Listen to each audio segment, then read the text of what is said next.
Safari kuelekea Mali, napenda kujua wachezaji mko katika hali gani, na tukatupa brief kidogo kuhusiana na safari kwa upande wenu. Wachezaji kwanza tuko vizuri na tumejiandaa vizuri katika mchezo wetu mpaka kufikia siku hii ya safari, tuko vizuri. Kiujumla kila mchezaji yuko na afya njema kwa kuanza kupambania mechi inayokuja. Mmetoka kwenye mchezo ambao mmepoteza mkiwa nyumbani. Hivi sasa mnaenda ugenini dhidi ya Stade Malien ambaye ametoka kupata matokeo ugenini ya alama moja. Kwa ninyi kisaikolojia mko vipi? Kwanza si kisaikolojia tuko vizuri kwa sababu tunaamini tunaweza tukapata matokeo sehemu yoyote vile. Unaona, kwa hiyo kama tumejipanga vizuri na kwa hizo siku ambazo tumebahatika kufanya mazoezi, mwalimu ametueleza tunachotakiwa kwenda kukifanya.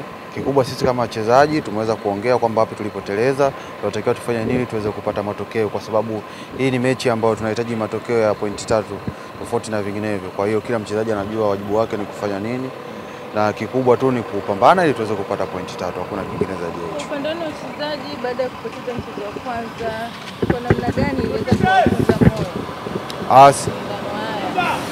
Namna ambavyo mashabiki walikuwa wakizungumza baada ya kumalizika kwa mchezo. Hapana, sisi hatujavunjika moyo kwa sababu tunajua ni moja ya mchezo. Kwa hiyo tumepoteza ndio, lakini tunajipanga. Na kuhusu mashabiki, mashabiki wao waga siku zote wanapenda matokeo ya kushinda tu. Kwa hiyo ni kawaida. Kwa hiyo sisi tunachukua kama changamoto, na hii kwetu ni chachu ya kufanya vizuri zaidi. Na waahidi ushindi dhidi ya Stade Malien. Tunawaahidi kufanya vizuri katika mchezo unaokuja.